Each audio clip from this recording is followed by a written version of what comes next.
Bonjour les élèves, aujourd'hui on va terminer notre évaluation diagnostique, toujours la page 8. On a déjà répondu aux questions de compréhension, alors aujourd'hui on va voir la langue et communication. Et on a comme première question, à quel mode, et regardez bien, le mode ici est sans S, cela veut dire qu'on va dégager juste un seul mode, donc il y en a deux, mais on va dégager le mode le plus fréquent, le plus dominant. Donc à quel mode est-on sans conjuguer les verbes dans le texte? Et pour pouvoir répondre à cette question, on va retourner au texte, dégager les verbes et préciser le mode et le temps auquel ils sont conjugués.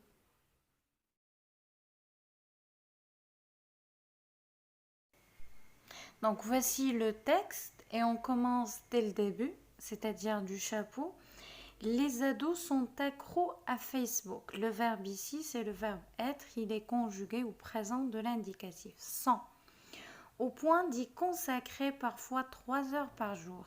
Donc nous avons le verbe consacrer, mais il est à l'infinitif, il n'est pas conjugué. Une pratique qui inquiète leurs parents. Le verbe inquiéter au présent de l'indicatif. Qui oublie pourtant qu'à leur âge, donc le verbe oublier au présent de l'indicatif. Qu'à leur âge, ils étaient scotchés, le verbe être à l'imparfait et le mode c'est l'indicatif toujours. On passe au texte. L'adolescent a un énorme besoin de vie sociale. Le verbe avoir au présent de l'indicatif. Explique le médecin Daniel Marseille. Donc ici, le verbe expliquer, il est aussi conjugué au présent de l'indicatif. Facebook lui permet de le satisfaire depuis sa chambre. Le verbe permettre au présent de l'indicatif. C'est fascinant. Le verbe être au présent de l'indicatif. Exprimer ses émotions, accueillir celles des autres, partager des idées. Donc nous avons trois verbes, le verbe exprimer, le verbe accueillir et le verbe partager. Ce sont des verbes qui ne sont pas conjugués, ils sont à l'infinitif. Donc le mode c'est l'infinitif. Ces échanges développent ses capacités, le verbe développer au présent de l'indicatif. Certes sur un mode virtuel et assez superficiel, mais l'essentiel y est. Encore une fois, le verbe être au présent de l'indicatif. Donc, quand vous pouvez le remarquer, le temps verbal le plus dominant, c'est le présent et le mode, c'est l'indicatif. Alors, pour la deuxième question, on nous demande de réécrire le premier paragraphe souligné, c'est-à-dire le paragraphe en italique ou bien le chapeau, en conjuguant les verbes au passé composé. Les ados sont accros à Facebook. Je conjugue le verbe être au passé composé et je dis les ados ont été accros à Facebook au point d'y consacrer parfois 3 heures par jour. Une pratique qui a inquiété leurs parents et je fais attention à l'accent du verbe. Donc au présent de l'indicatif l'accent est grave alors que au passé composé l'accent devient aigu. Donc qui a inquiété leurs parents qui ont oublié pourtant qu'à leur âge, ils ont été scotchés au téléphone. La troisième question maintenant. Relève dans le texte un synonyme de Facebook. Un synonyme ou bien un mot, une expression qui remplace et qui a le même sens que Facebook. Donc c'est au niveau du dernier paragraphe qu'on va trouver cette expression-là. C'est réseau social. Au niveau de la quatrième question, on nous donne une phrase. L'adolescent habille son profil avec des photos avantageuses. Dans cette phrase-là, il y a un adjectif qualificatif. Donc, dans un premier temps, on nous demande de relever dans la phrase cet adjectif qualificatif. L'adjectif, il est là, c'est avantageuse. Il qualifie le nom photo. Photo, ici, est un nom féminin au pluriel. On vous demande de remplacer photo par un dessin et de réécrire la phrase encore une fois. Donc, on va dire l'adolescent habille son profil avec un dessin avantageux. Alors, je ne vais plus dire avantageuse, mais je vais dire avantageux avec un X à la fin parce que l'adjectif qualificatif s'accorde avec le nom qu'il qualifie en genre et en nombre. Ici, on n'a plus photo, qui est un nom féminin au pluriel, mais on a remplacé ce mot-là par un dessin. Et un dessin, il est masculin singulier. Et on arrive à la 5e question.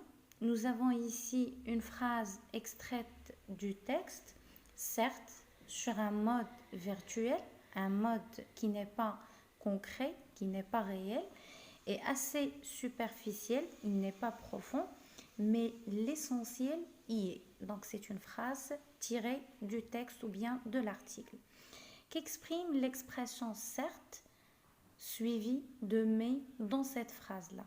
Alors ici, l'auteur de l'article accepte le fait que le contenu de Facebook n'est pas concret, n'est pas profond, il est seulement virtuel et superficiel. Donc il accepte cette idée-là et il revient pour la rejeter et présenter une autre idée plus solide et plus convaincante. C'est le fait que sur Facebook, on trouve l'essentiel, à savoir l'amitié, l'amour, etc. D'accord? Donc ici, nous avons cette expression-là, ou bien ces deux termes-là, ces deux expressions-là, certes veut dire une affirmation et mais une opposition. Donc nous avons une affirmation suivie d'une opposition ou bien un accord. On est tout à fait d'accord au début avec ce point de vue-là, suivi d'un rejet. Et pour la 6e question, on nous donne une question sous forme de tableau. Parfois, on nous donne la situation de communication et on nous demande de produire l'énoncé qui convient à la situation de communication, ou bien le contraire. On nous donne l'énoncé et on nous demande de produire la situation de communication qui convient. Nous avons ici Fatima se présente à un ami qui vient d'accepter son invitation sur Facebook. Alors, qu'est-ce qu'elle va dire? J'ouvre les guillemets et je peux dire par exemple « Bonjour, je suis Fatima de Casablanca » par exemple. On passe à la deuxième ou bien au deuxième énoncé. Nous avons ici un énoncé, une phrase prononcée par une personne. Je te conseille d'être attentif, de faire attention sur Facebook. Alors, qui peut donner ce conseil et à qui il peut le donner?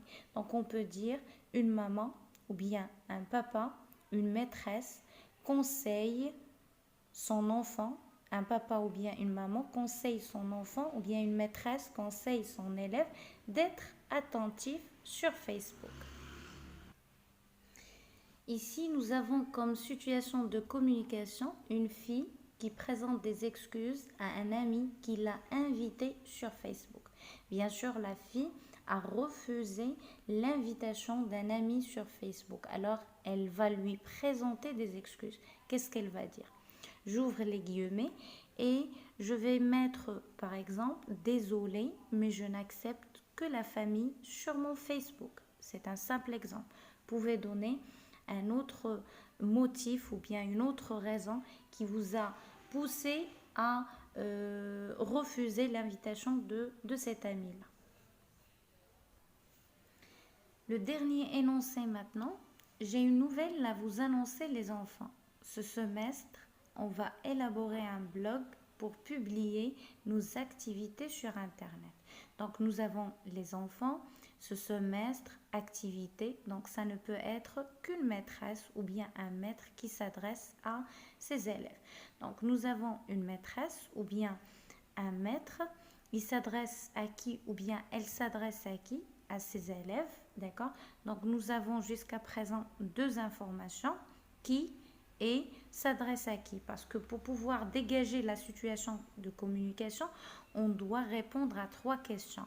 Qui s'adresse à qui et de quoi? Donc, sur quel sujet? Ou bien, que fait-il? Est-ce qu'il est en train de se présenter? Est-ce qu'il est en train de présenter des conseils? Est-ce qu'il est en train de présenter des excuses, comme on a dans le troisième élément? Ou bien, ici, le maître est en train d'annoncer à ses élèves son intention d'élaborer un blog pour publier leurs activités sur Internet. Ou bien, tout simplement, on peut dire un maître annonce à ses élèves une nouvelle.